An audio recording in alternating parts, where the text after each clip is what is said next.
আপনি কি জানেন আপনার ব্যবহৃত টুথব্রাশের এই অংশে কেন আলাদা রং ব্যবহার করা হয়? এই আলাদা রং দেওয়ার আসল কারণ কি? আর আপনার ব্যবহৃত হেডফোনের জ্যাকে কেন এমন 3টি দাগ থাকে? এবং রাশিয়া চাইলে যে কোনো মুহূর্তে আমেরিকার মতো শক্তিশালী দেশকে ধ্বংস করতে পারে তাদের এই আধুনিক মিসাইলটি দিয়ে। আর জমাট বাঁধা বরফের মধ্যে কিভাবে লুকিয়ে আছে করোনার থেকেও ভয়ঙ্কর ভাইরাস। হ্যাঁ, আজব আজব এই তথ্যগুলো জানবেন আজকের এই ভিডিওতে। তো দেরি নয়, চলুন তাহলে শুরু করা যাক। নাম্বার 6, ভাবুন তো এমন একটি ক্ষেপণাস্ত্র বা মিসাইল ছোড়া হলো আর কয়েক মিনিটের মধ্যে উড়ে গেল একটি শহর। না, শুধু শহর নয়, পুরো একটি দেশও ধ্বংস হয়ে যেতে পারে। আর এমনই ভয়ঙ্কর ক্ষেপণাস্ত্র বা মিসাইল রয়েছে রাশিয়ার হাতে। এই মারাত্মক অস্ত্রটির নাম ICBM, অর্থাৎ ইন্টারকন্টিনেন্টাল ব্যালিস্টিক মিসাইল। নাম শুনেই বোঝা যাচ্ছে এই মিসাইলটি এক মহাদেশ থেকে অন্য মহাদেশে গিয়েও আঘাত আনতে পারে। মিসাইলটির পরিসীমা প্রায় 18,000 কিলোমিটার, মানে এটা রাশিয়া থেকে আমেরিকার যে কোনো অংশে অনায়াসেই আঘাত আনতে পারবে। এর গতি ম্যাক 20 পর্যন্ত, অর্থাৎ শব্দের গতির চেয়ে 20 গুণ বেশি। আর এই মিসাইলটি রাডার অর্থাৎ এয়ার ডিফেন্স সিস্টেমকে অনায়াসেই ফাঁকি দিতে পারে এবং থার্মোনিউক্লিয়ার বিস্ফোরণ ঘটাতে পারে, যা কিনা এই ক্ষেপণাস্ত্রকে সবথেকে বেশি ভয়ঙ্কর বানিয়েছে। নাম্বার 5, শীতপ্রধান এলাকাগুলোতে এরকম জমাট বাঁধা বরফকে তো দেখেই থাকবেন। তবে আপনি কি জানেন এই জমাট বাঁধা বরফের মধ্যে লুকিয়ে রয়েছে করোনার থেকেও ভয়ঙ্কর অনেক রকম ডেঞ্জারাস ভাইরাস? হ্যাঁ, এমনটা আমি নই, বরং বড় বড় সায়েন্টিস্ট বা বিজ্ঞানীরাই বলছে। আসলে সাইবেরিয়ার বরফগুলো যখন বৈশ্বিক উষ্ণায়নের কারণে গলতে শুরু করে, তখন বিজ্ঞানীরা খুঁজে পেয়েছিল এমন সব ভাইরাস যেগুলো কয়েক হাজার বছর ধরে বরফের ভিতরে আটকে ছিল। আর এই ভাইরাসগুলোকে বলা হয় জম্বি ভাইরাস। মানে হাজার হাজার বছর ধরে বরফের মধ্যে থাকা সত্ত্বেও ভাইরাসগুলো প্রকৃতিতে আবার জীবন্ত হয়ে ওঠে। এখন তাহলে চিন্তার বিষয়, যদি করোনার মতো কোনো একটি ভাইরাস আবারও চলে আসে তাহলে বুঝতেই পারছেন কি ঘটতে পারে।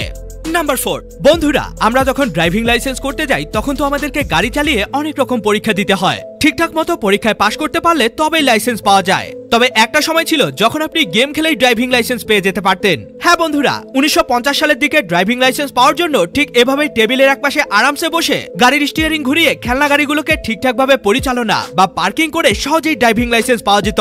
এই টেবিলটিতে ঠিক রাস্তার মতোই বিভিন্ন রকম ট্রাফিক সিগন্যাল এবং আঁকাবাঁকা মোড় দেয়া থাকতো, যেগুলোকে সঠিকভাবে পার করতে পারলেই আপনাকে একজন পাকা ড্রাইভার হিসেবে গণ্য করা হতো। ব্যাপারটা ঠিক বাড়িতে বসে মোবাইল ফোন কিংবা কম্পিউটারে ভিডিও গেম খেলার মতোই। নাম্বার 3, এই বইটি হচ্ছে পৃথিবীর সবথেকে রহস্যময় বই। 2025 সালে এসেও এই বইটির রহস্য আজ পর্যন্ত কেউ উদ্ঘাটন করতে পারেনি। আসলে এই বইটির নাম ভয়নিক ম্যানুস্ক্রিপ্ট, যা কিনা 1500 শতকের একটি বই। আর বইটি অজানা এক ভাষায় লেখা। অনেক নামকরা ভাষাবিদ এই বইটিকে দেখেও বলতে পারেনি যে এটা আসলে কোন ভাষায় লেখা। মানে এই বইটির ভাষা আসলে আমাদের বর্তমান পৃথিবীতে নেই। এমনকি অতীত এবং পুরনো ইতিহাস ঘেটেও এমন কোনো ভাষা পাওয়া যায়নি। তাছাড়া বইটিতে রয়েছে অদ্ভুত রকম গাছপালা এবং প্রাণীর ছবি।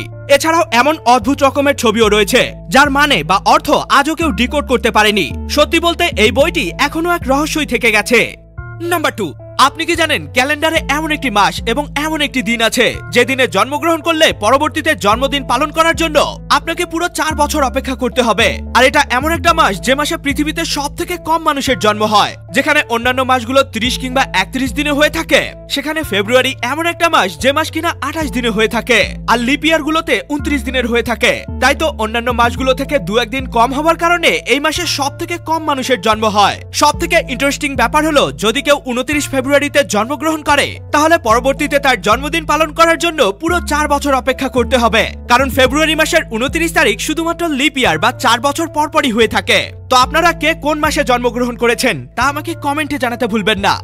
নাম্বার 1, আপনার ব্যবহৃত ইয়ারফোনের জ্যাক অনেক কিছু নির্দেশ করে। হ্যাঁ, আপনার ব্যবহার করা ইয়ারফোন বা হেডফোনটি কতটা ভালো তা এর জ্যাক দেখলে সহজেই বুঝতে পারবেন। হেডফোনের জ্যাকে যদি একটি দাগ থাকে তাহলে এটি লো কোয়ালিটির এবং সাউন্ড কোয়ালিটি একদমই ভালো হয় না। আর যদি 2টি দাগ থাকে তাহলে বুঝবেন এটা মোটামুটি ভালো আর স্টেরিও সাউন্ড পাবেন এই হেডফোন থেকে। আর যদি আপনার হেডফোনটিতে 3টি দাগ থাকে তাহলে নিশ্চিত হতে পারেন এটা খুবই ভালো মানের হেডফোন। এটাতে ভালো সাউন্ডের সাথে মাইক্রোফোনও ব্যবহার করতে পারবেন। এ তো গেল হেডফোনের কথা। এবার বলি আপনার প্রতিদিনের ব্যবহার করা টুথব্রাশের এই অংশে আলাদা রঙের কেন রাখা হয়। আসলে এই আলাদা কালার নির্দেশ করে ব্রাশ করার জন্য আপনার ঠিক কতটা পরিমাণে পেস্ট নেওয়া দরকার। এতটুকু পেস্ট নিলেই আপনার দাঁতের জন্য যথেষ্ট। এ সকল তথ্যগুলো তো আপনি জেনেই গেলেন, কিন্তু আপনি কি জানেন যুদ্ধে ব্যবহৃত এই মিসাইল বা ক্ষেপণাস্ত্র যখনই কোনো দেশের উপর নিক্ষেপ করা হয় তখন শুধু বারুদই পড়ে না কিংবা শুধু ধ্বংসযোগ্যই হয় না, বরং পুড়ে যায় কয়েক হাজার কোটি টাকা, যেটার পরিমাণ শুনলে আপনি অনেকটাই অবাক হয়ে যাবেন। আর আপনি কি জানেন পৃথিবীর সবথেকে ফাস্টেস্ট ওয়াইফাই ঠিক কতটা পরিমাণে স্পিড দিতে পারে? এবং এই পানিতে কিছু দিলেই কেন পানি সাথে সাথে বরফে পরিণত হয়? আর এই দেশের মানুষরা কেন কোনো মানুষ বা দেশের বিরুদ্ধে নয়, বরং ইঁদুরের সাথে যুদ্ধ করছে? ভিডিওটিকে এখনই দেখে নিন। এটিও কিন্তু অনেক অ্যামেজিং একটি ভিডিও। দেখা হবে অন্য কোনো ভিডিওতে। ততক্ষণ পর্যন্ত কিপ দ্য নলেজ।